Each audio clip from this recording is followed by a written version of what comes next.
Tollywood star hero mega power star Ram Charan ప్రస్తుతం వరుస cinema షూటింగ్లతో full బిజీగా మారిపోతున్న విషయం మనకందరికీ తెలిసిందే. ఇటీవలే సంక్రాంతికి ఆయన నుంచి వచ్చిన cinema game changer.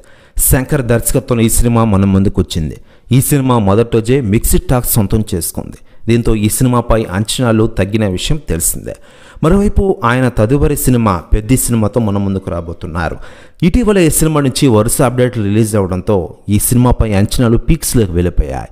Pan India స్థాయిలో ఈ సినిమాని వచ్చేది రామ్ చరణ్ పుట్టినరోజు కారణంగా రిలీజ్ చేస్తున్నట్లు మూవీ మేకర్స్ ఇటీవలే ప్రకటించిన విషయం మనకందరికీ తెలిసిందే. ఇదిలా ఉండగా ఈ సినిమాకి రెమ్యునరేషన్ విషయంలో రామ్ చరణ్ రికార్డు బద్దలు కొట్టారట. దాదాపు 100 కోట్ల రెమ్యునరేషన్ తీసుకున్నట్లు తెలుస్తోంది.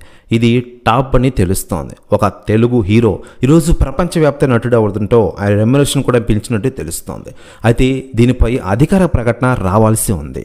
ఇక ఇదిలా ఉండగా రామ్ చరణ్ ప్రస్తుతం నటిస్తున్న పెద్ద సినిమాకి బుచ్చిబాబు సానా డైరెక్టర్గా వ్యవహరిస్తూ ఉన్నారు. బాలీవుడ్ నటి జాన్వీ కపూర్ హీరోయిన్ నటిస్తున్న ఈ సినిమాకి ఏఆర్ రెహమాన్ సంగీత దర్శకుడిగా వ్యవహరిస్తూ ఉన్నారు. మరోవైపు ఈ సినిమాని వచ్చేది రామ్ చరణ్ పుట్టినరోజు కారణంగా ప్రపంచవ్యాప్తంగా గరాడిగా రిలీజ్ చేయనున్న విషయం మనకందరికీ తెలిసిందే.